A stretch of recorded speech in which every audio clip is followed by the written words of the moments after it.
Hey, everybody, welcome back to another episode of Restoring the Soul. I'm Michael, and today we're speaking with Sheila Wray Gregoire, and she's got a brand new book out. It's called The Marriage You Want, and Sheila's been on the podcast before around her now best-selling book, The Great Sex Rescue, and then a number of books since then, which I've highly recommended. But Sheila, welcome. Thank you. It's good to be here. And congratulations on the success with all of your books, but especially with this book because it's a little bit different. You still are calling out some of the toxic materials and Christian books that have actually caused harm and decreased happiness and satisfaction in marriage. But this, like some of your past work, it says the subtitle is The Marriage You Want, Moving Beyond Stereotypes for a Relationship Built on Scripture, New Data, and Emotional Health. Can you just unpack what it means, new data and emotional health? Yeah, so we did our team at Bare Marriage, we're all about research. So I think this one was our fourth survey. I can't even remember now. I think it was our fourth big study. And we had 7,000 people answering, 1,300 matched pairs. So 1,300 couples where we could match their answers. So it was really fun about marriage. But what we've been doing up until now is we've been saying, let's look at how Christians have just been harmed by the materials we've been given. There has been so many negative messages in a lot of our Christian resources, and we managed to measure how the teachings in so many evangelical books actually affect marital and sexual satisfaction. For this one, we did something different. We said, if you were going to create a healthy marriage from the ground up, what would it look like? And so we did this super long study survey asking people all kinds of questions. And then we were looking at what correlates with a good marriage, like what actually matters. And that's what The Marriage You Want turned into. And you talk a lot about this in the book as well as your website, that a lot of Christian books are not based on data, but on opinion. And I just want to do a shout out. I can't remember the names of your team, but you have a statistician who works in Yes. epidemiology. Your husband's a physician. Like, there's scientifically trained people that were part of this study, as well as your own helping to design it. Say a little bit about that. Yeah, so Joanna Sawatsky is our wonderful statistician, and she was a big part of this team. She did all the charts, all the data for us, crunched all the numbers. And then my daughter, Rebecca Lindenbach, created the study along with Joanna because Rebecca's got training in psychometrics. And then my husband, of course, is a physician. And we're actually, we had a peer-reviewed paper out in the Sociology of Religion journal in November. We were working on 5 other ones and collaborating with a bunch of different university professors around the continent for those. So we really are trying to raise the bar on what counts as research, because in the evangelical church, as you know, a lot of people have written stuff which they're not qualified to write. They're not trained counselors. They're not trained psychologists. They are just often pastors or people who might be adjacent to the Christian field, but they just don't have any experience or expertise in this. And then what they write becomes bestsellers because they're charismatic and they get unfocused on the family, and it ends up hurting people. Yeah. So one of the things that you talk about in the book, and that to me feels like a theme in all of your writing, you said that some people might ask the question, how can I feel less lonely in my marriage? Or how can I increase my libido? And you say the more important question is, why do I feel lonely in the marriage? And what might be causing my low libido? And so talk about that why it's more important to look at causation and how that played out in your book.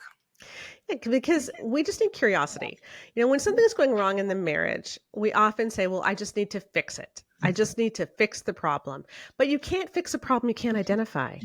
Right. And we often look at symptoms as if the symptom is the problem, instead of realizing the symptom is trying to tell us something. And libido is a great example. I think people can understand this one. So let me talk about this one for a minute. If someone has a low libido, what is our answer? It's like, well, how can I get you to have more sex? How can I get you excited about sex? How can I get you to want to have sex? But what if the more important question is she even having the kind of sex that she wants? Or is he even having the kind of sex that he wants? Is there something that is stopping them from having the kind of sex that they want that makes them not want to have sex? Because there very well could be. So we looked at, I think we identified 1,200 women in our latest study who said they had very low sexual desire, and then we just asked them 3 questions, just 3. Do you frequently orgasm when you have sex? Do you feel emotionally connected during sex? And do you experience sexual pain? And those 3 questions explained 85% of the low desire. If we'd also asked, does your husband watch porn? Do you feel like you do way too much housework and you're always exhausted? We probably could have figured out the other 15%. But the point I'm trying to make is that the problem is not that they have a low libido. The problem is they're not enjoying sex, they're not feeling emotionally connected, or they've got sexual pain. So if you don't want sex, or if you're feeling lonely, or any of these other things, let's start asking why instead of saying that is the problem we've got to fix. Yeah. Thanks for explaining it that way, especially using that example, because I think that is a really concrete example that a lot of people will relate to. When you and I talked, we had lunch along with your colleague or assistant at Colorado Christian University. I think it was Yes. 2.5 years ago, and it was really delightful to meet you. You used a phrase with me that I probably pretended like I knew what it was, but it was the first time I heard it from you. Uh-huh. And it's this idea of cognitive load, which you come at indirectly in a couple of different chapters. And I'll let you explain this idea of cognitive load and then how that has played out against wives. And so I'll have you answer that, and then I want to come back and frame a question around that idea. Okay, well, I'm going to answer with the story because it's easier to Sure. explain it with the story. Sure. So let's imagine a couple. We'll call them Sandra and Mark. And Mark says to Sandra, honey, you've been so busy. You've been so tired. You take Saturday to yourself. Go do whatever you want. I got the kids. I've got this. And so Saturday morning, Sandra goes to the gym. Then she goes for a run. She goes and has coffee at her coffee shop. She's reading a book. She has a lovely time. And then she comes home and the kids are all excited. They've had a wonderful morning. The dishes are still in the sink because they had pancakes, but that's okay. And she goes to wash the dishes and she notices that the birthday present to the party that they have to leave for in about 2 hours is still on the counter and it's not wrapped. And she's like, oh, that's all right, whatever. So she goes to get the wrapping paper. And as she goes into the living room, she sees that her son's science fair project is still laid out and nothing has happened to it. And this thing is due on Monday. And she's like, oh man, did they not work on this? Like, when are we going to do that with the party this afternoon? And then she thinks, did Janie practice piano because the recital's on Tuesday? So she yells at her husband. She says, hey, what are we going to do about this? And he's like, well, you didn't tell me. And she says, the family calendar is right there on the wall. Everything is starred. Last night at dinner, we were talking about the fact that the science fair project is due. Why didn't you think that you need to look after this? But it just wasn't on his radar. And so he just didn't think of it. So he's thinking, I'm doing my wife this wonderful thing by giving her a Saturday morning off, but he doesn't realize there's all these other things that have to get done. And he doesn't know they have to get done unless she gives him a list, which means she is carrying all of these different facts, all of these different things, the calendar for the entire family in her head. And even if they're talking about the science fair project, even if they're talking about the piano recital, it doesn't register to him as something that he needs to be paying attention to. And so she has to pay attention to all these things, but he doesn't. And what often happens in a family is that she is carrying the load for everything. So we asked people, hey, who takes care of your mother's birthdays, anniversaries, etc.? Who takes care of your mother? And what we found is that in about 50% of couples, they each take care of their own parents, their own family of origin. But in the other 50%, she takes care of it for both of them. There's very, very few where he takes care of it for both of them. Similarly, we asked about medical and dental appointments. We said, hey, who books your medical and dental appointments? 50% of couples, they each do their own. And 50%, she does it for both of them. Very few where he does it for both of them. And anytime she is doing stuff like that for both of them, you see a substantial drop in marital satisfaction. And so in the book, over and over and over again, there's different topics like that around unity, teamwork, friendship. I'm reading right from the table of contents: partnership, dependability, understanding, closeness, and then a lot of that toward Mhm. the end of the book, sex, which I think you talked about the passion that you want. Mhm. So each of these chapters, rather than it being some theoretical idea of here's what makes a good marriage, it's hard data that then, here's the beautiful thing for me, just very clearly exposes, oh my goodness, Yeah. this is what's happening. And the huge thing is that the correlation with many of these shows that a high cognitive load on the wife leads to a decreased sense of satisfaction, happiness in the marriage, and a decreased sense of sexual satisfaction Yeah. over and over again. Yeah. You know, it absolutely does. It very and multiple studies have shown this. This isn't just our study. It's increasingly being studied in the literature what mental load does, and yeah, it's like this really hurts her libido. There's one Australian study that found that when she carries most of the mental load, she starts to see her husband as a dependent. Mm, You know, you sort of picture him as another child you have to take care of. That's not sexy. Nobody wants that. right, right. So, you know, in the book, we talk about really practical ways where he can own some things and he can take on the mental load. And this is really important, even if she's a stay-at-home parent. This isn't something where, well, because she stays at home, she can handle all of it. No, nobody can handle all of it. It's too much. And so, you know, even if you work and your spouse doesn't, it's like you need to take some of the mental load off. And the best way to figure out if you're taking mental load away is just to say, do we each have equal time to sit down and do nothing? Mm, You know, if I get to say, you know what, I think I'm going to go out on Thursday with my friends, but my spouse doesn't, then there's an imbalance. And so do mhm. you each have equal time to sit down and do nothing and not have to worry that when you come home, there's going to be more work for you than when you left? So implicit in all of your research too, although this is not a book about gender roles, it really exposes the fact that there's a great deal of gender inequality in Hmm. Christian marriages, despite what even the most complementarian or arch conservative person might say, well, you know, we're equal, but then we have different roles. But the Hmm. data doesn't say that. The data says that there's a lot of inequality. Talk about that. Yeah, the data says that when you don't function as a partner, um, marital satisfaction just isn't what you want. I mean, we measured so many areas of marital satisfaction. Things like we have shared hobbies. My spouse knows how to make me laugh. When I'm sad, I want to go and talk to my spouse about it. I have a high libido. Like these are all really good outcomes. This is what we want. You know, my spouse knows what's going on in my heart. Like that's what real intimacy is. And we're saying, okay, well, what's associated with that? And the things that are associated with that are a strong partnership where you can rely on each other, where you know that they're working hard for this marriage, where there's not entitlement. That is highly correlated with great marriages. But the idea that she has to do all of this work to make his life easier, that's not correlated with great marriages, even though that is often what we're taught in Christian circles is God's design for marriage, is that the wife is there as a support for the husband. Well, when that happens, marital satisfaction falls. Yeah. Talk about decision making. I thought that was fascinating.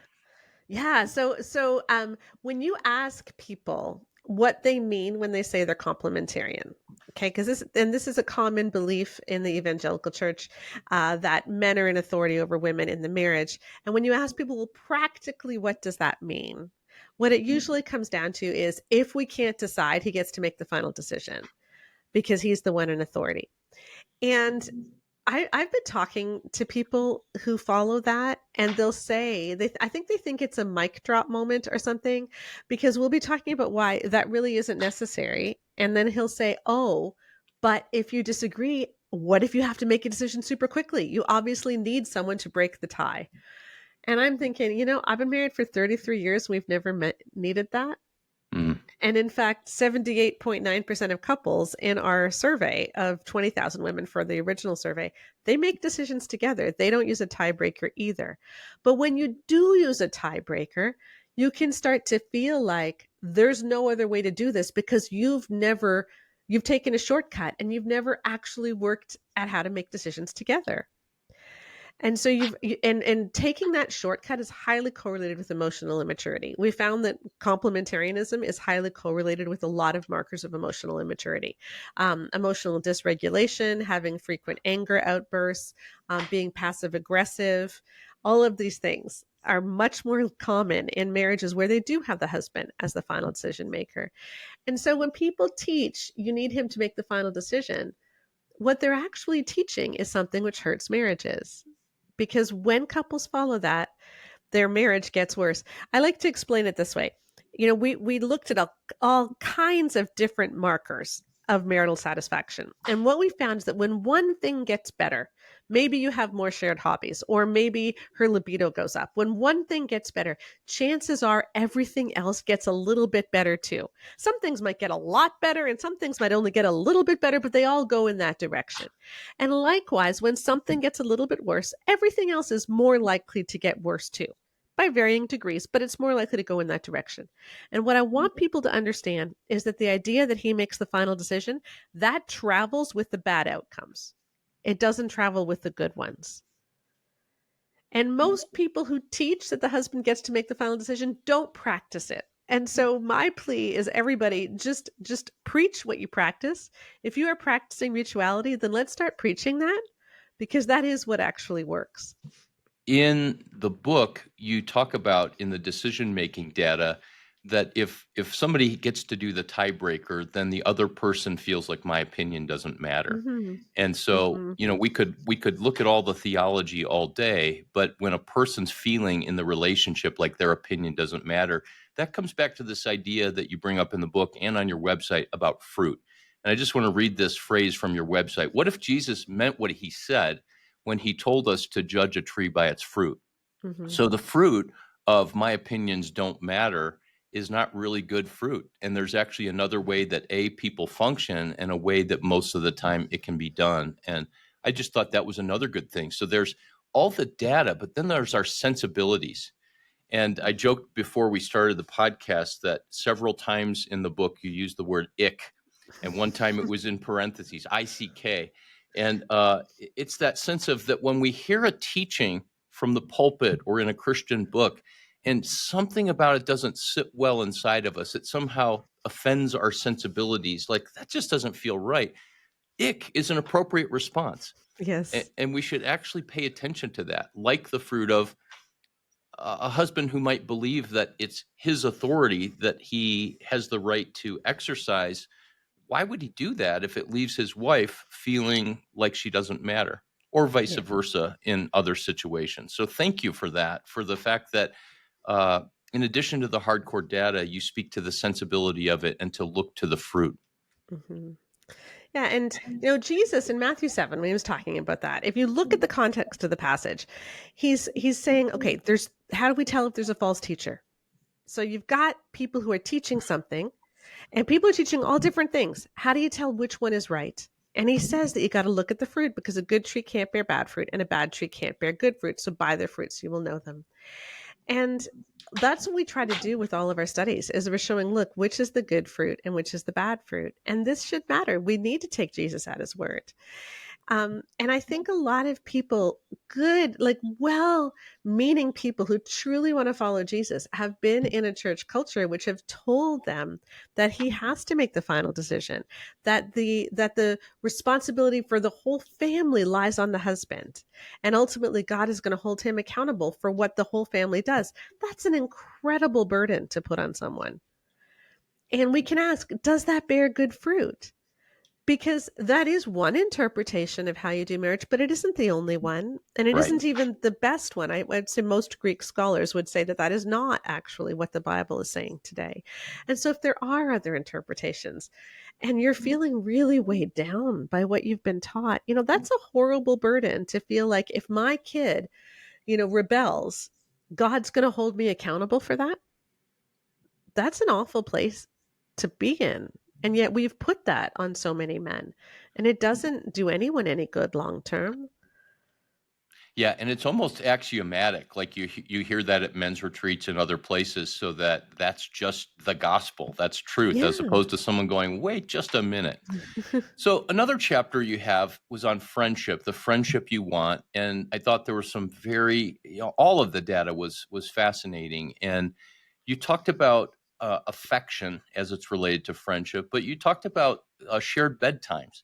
And I've Yeah. talked with many, many couples in counseling intensives and work over the years where this becomes an issue. and one's a night owl and, one's not. And yet the data says that shared bedtime is important. Unpack that. Mhm. Okay, well, I just want to remind everybody that correlation isn't causation. And so we're not saying that a shared bedtime will fix everything. But Right. here's what we do know is that people who go to bed together do tend to have far better sex lives. They have sex more often. She is more likely to enjoy sex. She's more likely to reach orgasm, and they have much higher levels of marital satisfaction. So the question is why? Is it just that happier couples go to bed at the same time? And it could be partly that. But I think it's also that in the act of going to bed at the same time, you do things to build your marriage. So, you're getting changed together, you're debriefing about your day, you're talking about any concerns you might have for the next day. You're just chatting. And that chatting, that low key, low tension chatting does help. And Right. then you climb into bed together and, maybe you're just touching feet or you're holding hands as you chat, you continue to chat. Maybe you're hugging. You're just able to have, again, low key affection. And sometimes sex happens when you didn't even plan it. And sometimes sex doesn't, but you still touch more.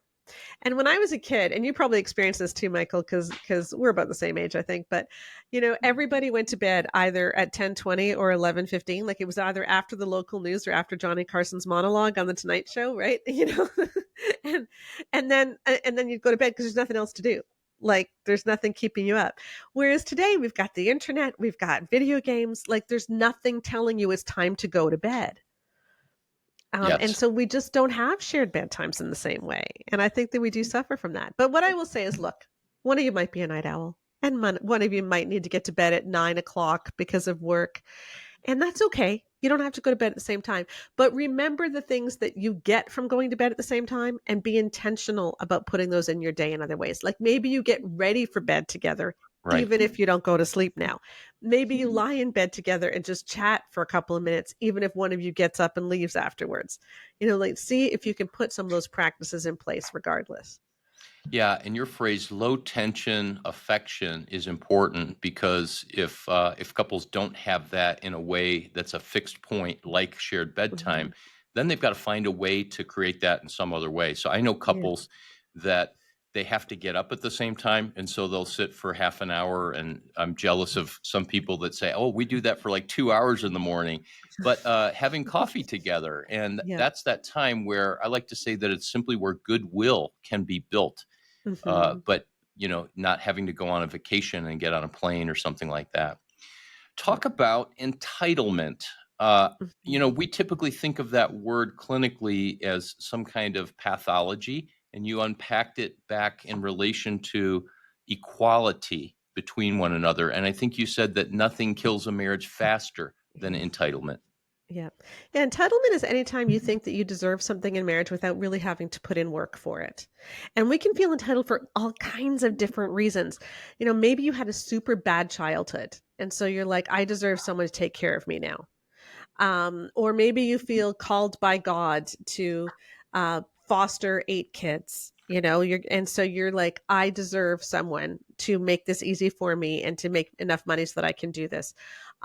Or or you could just simply think, well, I'm a guy, so I'm entitled to sex. Or you could think, we live in the richest country in the world, so I'm entitled to a big house. Like we might not even put words to it, but we just have this feeling like this is something I deserve, and so then we get upset when we don't get it. And the thing is that when we measure entitlement in our survey, we found that people who are entitled are more likely to also say their spouse is entitled. So is it that two entitled people marry each other, or is there something else going on? And I think there's often something else going on because people who are entitled and who aren't getting their needs met will often blame their spouse Mm, and will say that my spouse isn't being selfless. So, to explain this, let me talk about the marriage hierarchy of needs because I think this is a good picture. So Maslow was a psychologist, and some of what he said is a little bit wonky. So I don't want to totally say that he's brilliant in all ways, but he did come up with this thing which I think is kind of cool called the hierarchy of needs, which goes, if you think of needs in a pyramid, the ones in the bottom are just basic things that you can't live without. Food, shelter, safety, water, etc. And you need these things first. And then you move up and you get into things that just make life better. A good whatever it might be. And then at the top is your self-actualization, feeling like you have purpose in life. And the point is that you can't move up the pyramid until the bottom ones are met. So no one's worrying about sex when they're getting chased by a bear, right? Like you got to escape the bear. And there's a similar thing that goes on in marriage. I think we have a marriage hierarchy of needs where at the bottom, you're just putting all of your energy into surviving, into just getting through the day. We got to get the kids out the door for the school bus. We've got to make sure they have lunches packed. We've got to get the laundry done. We've got to get dinner made. We've got to get the rent in on time. We've got to figure out how to make some money. So all of your emotional energy is going there. And then once that's done, like once you have some breathing room, you can work on making life good. You can work on actually living. So finding a church you like, finding a friend group you like, maybe looking into a job that you're actually enjoying. And then after that, you get into thriving and living out God's calling for your life, and it's all beautiful. But what can happen in a marriage is that one person is living in that top tier, fulfilling their calling. But in so doing, they're pushing their spouse down to the bottom tier where their spouse is barely surviving. And that doesn't work in a marriage because your marriage exists at the lowest tier that one of you is at. And so if you're able to pursue your calling, if you're out there working mega long hours and you're super enjoying your life, but your spouse is barely getting by because life is just so untenable for them, your marriage is in trouble. And you need to deal with that. Yeah. It was a powerful quote that you inserted into the book where you talked about A.W. Tozer's Yeah. wife. And, you know, A.W. Tozer is beloved for all of his writing, and this is all public in biographies, and I've heard actually talks given about it, but that he would spend hours and hours every day on his face in prayer and Mhm. Bible study and helping others. And finally, they divorced, and his wife remarried. And the words were, I think that you wrote, his A.W., his first name was apparently Aiden, which I didn't know. Mhm. Aiden loved Jesus, but the new husband loved me. And then you Mhm. wrote in parentheses, ouch, exclamation point. And I think there is this free pass that people get sometimes because, you know, God is the priority, Mhm. and that somehow supersedes friendship and dependability and involvement and partnership and teamwork in a way where it was really clearly where she was carrying everything and he got a Mhm. pass. Yep. Yeah, and is that really what we want with marriage? Like, are we getting married just so that somebody will be your maid and look after you? Or are you getting married because you want an intimate relationship? Yes. Because you want someone to truly know you and still love you and accept you. And because you want to truly know someone else and still love them and accept them. And because you want that the two of you together can do more than any one of you can do alone. And so you're going to support each other as you go through life together, you know, fulfilling God's calling in your own unique way. Like that's what's exciting. That's why we get married. Yeah. And yet, too often, once we are married, we start thinking about, well, this is what I deserve. And we Mm. don't realize how much we're hurting our spouse. Yeah. And so instead of asking, what do I need in the marriage? I think a better tact is to take a step back and say, what does the marriage need? You know, if we know that marriage needs two people to feel truly known and still accepted, then is one of us not feeling known and accepted? If we know that marriage needs two people to be involved in carrying mental load, then is one of us not carrying mental load? You know, so step back and say, what does marriage need? And do we have that? As opposed to what do I need? Yeah. We would be remiss to not talk about the chapter about sex. I know we already alluded to that, but I've got to share this quote. This was really great. You said, opening sentence, you shouldn't prioritize sex in your marriage, you know, period, then new paragraph. Instead, prioritize the ingredients that make for good sex, not frequency. And I thought that was Mhm. brilliant. Yeah. Do you know how hard it was to write that chapter? Like, I think this is our fifth book. We've written four books only on sex. And then to have to write one chapter. So it's like everything about sex I've ever written consolidated into one chapter. But that really is the point, is that we think the measure of a good sex life is how often you have sex, and it's not. Right. And you know what we found is that if we look at women, when women frequently reach orgasm, when they feel emotionally connected during sex, when there's high marital satisfaction, when there's no porn use in the marriage, and when there's no sexual dysfunction, frequency isn't a problem. And so instead of worrying about frequency, let's start asking which of those 5 things isn't happening for us. Or maybe there's multiple. And what can we do to work on those 5 things? So say those ingredients again for listeners. Yeah. So if she frequently reaches orgasm, okay, we have a 47-point orgasm gap among evangelical couples where 95% of men almost always or always reach orgasm compared to just 48% of women. If his orgasm is compulsory and hers is only optional, then you're doing something wrong. So if she frequently reaches orgasm, if she feels emotionally connected during sex. So 16% of our respondents said that their primary emotion after sex was feeling used. Mm, So for them, they would be closer to their spouse if they didn't have sex than if they did. wow. So, if that's you, that's a problem. Like, what is it about sex that makes her feel used? Is it porn use? Is it a pornified style of relating? Whatever it might be. And it might not even be something that he is doing. It might be trauma from her past. It might be a lot of the negative messages about sex that she's internalized, whatever it might be. If there's high marital satisfaction, so, if people are in that highest quintile of marital satisfaction, so they're dividing mental load, they've got good partnership going, she feels like she can talk about her needs, he feels like he can talk about his needs, etc. If there's no porn use in the marriage, and if there's no sexual dysfunction, so no sexual pain disorders, no erectile dysfunction, etc., then frequency takes care of itself. Wow. That's amazing. And of course there's a lot of variables there, but that also just kind of reframes things to, oh. And I think that's what good therapists do is they try to get down to what are the ingredients that we can create here Hmm. so that that can Hmm. thrive. So Sheila, you ended the book with a conclusion, and I loved the conversation. You talked about how so many people talk about, oh, marriage is so hard, and I'm guilty of Yeah. saying that. But then you said, wait a minute, uh, we would not say that as a couple. Yes, there have been hard moments, but it's actually satisfying and it's fun and it's good, and you've raised a family together. And then you said, what about saying this? Life is hard, but marriage is meant to make it easier.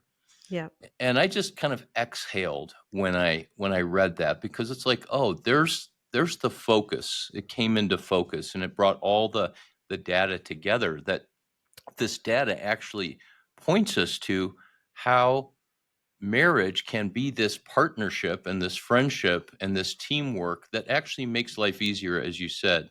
So will you comment on why you felt like that was important to close the book with? Yeah, because I think that there's a common teaching in the church that marriage is so hard and you just have to slug it out. And I think that one of the reasons that we teach that is because we're so afraid of people getting divorced. And so we want to tell people, look, it's not supposed to be easy. If it's hard, you just keep going. And we don't want people to think that because it's hard, it's okay to give up. And so we normalize it being hard.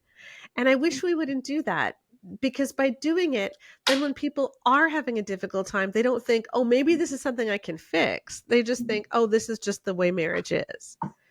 And it isn't. I like to say life is hard, but marriage should make it easier. And marriage should help you carry burdens. It shouldn't be the reason for the burden. Um, when you get married, there's going to be more complications. You've got a whole other set of extended family that can get sick or need you. You often have children that are going to add a lot of complications to your life, or you're going to suffer from infertility, which is also going to add a lot of complications and heartache. Mm, You've got two people who can have job problems. You've got two people who can have health problems. It brings a lot of complications, but you also have someone to go through life with so that you're not bearing these burdens alone. And mm, that's what marriage should be, is something that makes your life easier, not harder. And so if marriage is something which makes your life hard, then let's get curious as to why. And let's do something about it, because God doesn't want you stuck. God doesn't want you just putting up with a marriage you hate. God wants you to create a marriage you love. Um, and I hope that this book points people to that. And I hope it also tells people, hey, if you're in a marriage to someone who is not ever going to, who is going to be that burden to you, that you're able to recognize that and know this isn't a safe place for you too. Because that's important as well. That books help people realize, no, I'm not safe. This isn't right. good and I can't fix it. Yeah. And safety certainly includes physical safety, but Hmm. also emotional safety, Yeah. sexual safety, psychological and spiritual safety. Yeah. So a great place to end with those comments, but I do want to come back and talk about your website. For Mhm. years, you had a blog, I think since 2008, where you have a lot of content, and that was called To Love, Honor, and Vacuum. Yes. And through that, you wrote your blog and communicated about your books, but you changed it to Bare Marriage, Mhm. BARE marriage.com. Talk about why you did that shift. Yeah, we did that. I don't even know how long ago it was now. I think it was like 2021 or 2. But when the blog started, I was really writing a mommy blog about housework and organizing. And so it was to love, honor, and vacuum when you feel more like a maid than a wife and a mother, and it fit. But then I started talking more and more about sex and more about some of the bad teachings in evangelical churches and how we can flourish, and it didn't fit anymore. But we liked Bear for two reasons. One, it has this nice connotation about sex, which works for us. But the other that I think is more fundamental is we're saying, let's strip all of the advice away that is hurting us and that is taking us away from the thriving that Jesus wants for us. And let's get to the heart of it. And so that's what Bare Marriage is let's strip away things that we don't need and get to what God wants. And so the acronym for BEAR forms the structure for the marriage you want. We look at balance, affection, responsibility, and emotional connection in a marriage. And so I want to direct people to baremarriage.com. There are many courses on marriage Mm-hmm. and sexuality that I highly recommend. You're not just somebody who I've talked to on a podcast twice now, but we've met face to face. I've heard your heart. I understand your great passion for helping marriages, but also you're really bright and have a team that is bright and just great material. So courses, research-driven books, and then you have your own podcast called Bare Marriage that I'm really Yes. encouraging people to check out. Yes, thank you. Yeah, and if you go to baremarriage.com and click on courses, we've got a course to talk to your kids about sex and puberty. That one's super fun.